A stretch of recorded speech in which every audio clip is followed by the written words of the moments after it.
per member ng bawat team, dapat meron po siyang 10 prospect list na mai-produce weekly. So, ibig sabihin ng prospect list, ito yung sasendan nyo na invitation, ito yung possible na pwede natin maging clients. Okay? So, bawat isa sa kanila 10, hindi po yan mahirap, madali lang po yan.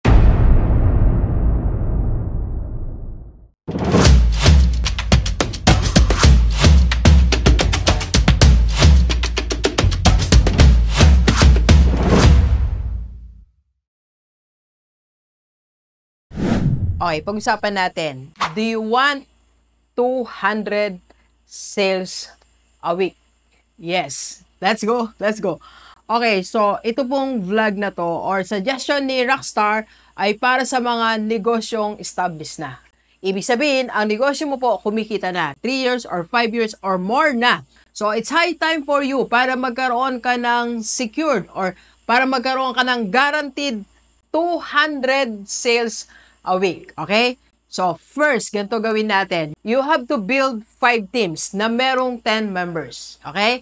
5 teams na merong tig 10 members. Clear? Alright? And second, of course, dapat may team leader para hindi ka mahirapang maipag-communicate. And of course, para isa na lang din ang kausap mo. Okay? So, meron ka lang 5 kausap dyan sa 50 na yan. And third, apply the rule of 10%. So, Doc, paano ba yung rule of 10%? Ganito po. Per member ng bawat team, dapat meron po siyang 10 prospect list na mai-produce weekly. So, ibig sabihin ng prospect list, ito yung sasendan nyo na invitation, ito yung possible na pwede natin maging clients. Okay? So, bawat isa sa kanila 10, hindi po yan mahirap, madali lang po yan. Ang dami po nating prospect, hindi po tayo mawawalan. Yung mga friends mo lang sa FB, yung mga kamag-anak mo, yung mga nagla-like sa'yo sa social media platforms mo, yung mga kaibigan ng kaibigan mo, sobrang dami, hindi tayo mawawalan. 10 lang a week, okay? So, second, dapat meron pina-follow up bawat isa na 10, okay? 10 follow-up a day. And third, dapat merong presentation per member, 10 per week.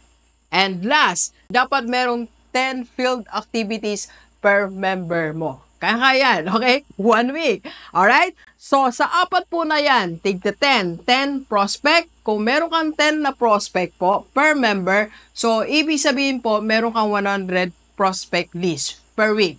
And kung meron kang pina-follow up na 10, sa 10 members mo, meron kang 100 na pina-follow up. And third, kung meron kang 10 na presentation, meron kang 10 members, you have 100 presentations a week. And of course, kung meron kang 10 field activities a week, so meron kang 10 members, you have 100, di ba? So, ganito, apply natin ang rule of 10%.